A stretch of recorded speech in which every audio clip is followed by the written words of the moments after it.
نوح علیہ السلام د خپل زوی سره مخاطبه ده کنعان اور قوم غرق شو اوبو پر په موج روانه دي کشته روانه ده د جودي غر ته خیږي د نوح علیہ السلام بچیم د اوبو نه منډه وخی د جودي غر ته خیږي دغه ټیم د پلار او د زوی او سو خبرې چلی دي پلار ورته وی زما بچیا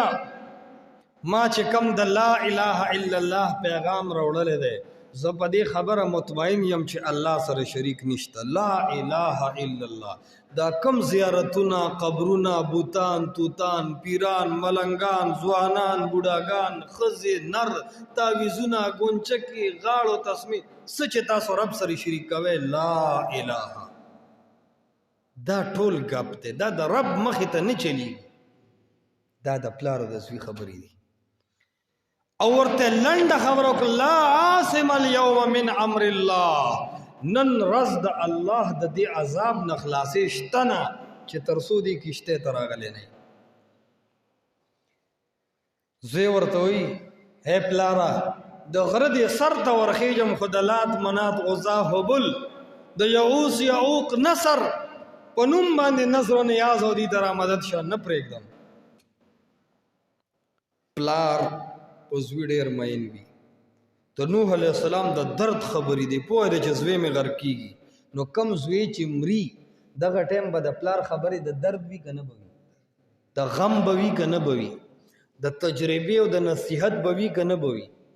د نصیحت ټیم کو ته او بچیا تجربې شوي دي په دې باندې دا د رب عذاب دی او په دې وجه راغلی دی چې تاسو رب سره حصهداران منلی دي دا عذاب د رستو کېدو نه دي چې خلاصولی دا الها دی دا خبرې کوي خو د نوح علیہ السلام زویا کسر سنډی د نوح علیہ السلام صبر ډیرو خو د رب د غیرت معامله وه چې دا خبرې کوي نه کوي نو قرآن لنډه خبره کوي وحال بینهم الموج د کته نه یو چپراله او په دې سینه باندې د نوح علیہ السلام دا زوی وو چې وی و کته وګرځو لاړه ویخته فکان من المغرقین قرآن وی نیمه روک شو خور سره خوري اوبو سره اوبه شو نوح علیہ السلام چې قتل په نقشه کې زوی په نظر نه راځي یا دیو یا نه دی تمام امت مسلمه ته یو خولا چې د نوح علیہ السلام عمر لوی مقام د دنیا د یو ولی کې دی شي د تمام اولیاء د زمکه دا د نوح علیہ السلام د خپو د پیزار خور سره برابرې دي شي د اولیاء ولایت زما استا په حسن ظن جوړ دی اور د نوح علیہ السلام ولایت د سنه ثابت دی د رب د کتاب نه د هغه اختیار او مرضی چلی دا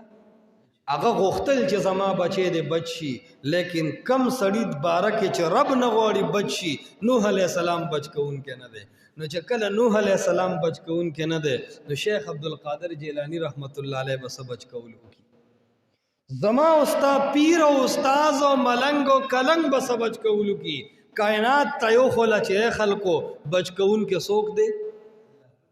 بچ کون کې سوک دے ټول وای بچ کون کې سوک دے صرف الله صرف الله صرف الله چې رب یې نه بچ کړي د نوح علیہ السلام چغې اسویلي او فریادونه نشي بچ کولی تا خو ځان له خلکو یو کیسه جوړه کړې ده جدا د خو خلکو اولاد د دې ته سنوي لګي په سواد کې سیدان یو غټه قبیله ده چې د سواد د اوبو عذاب راغې د سیدانو کورونه اول ووړل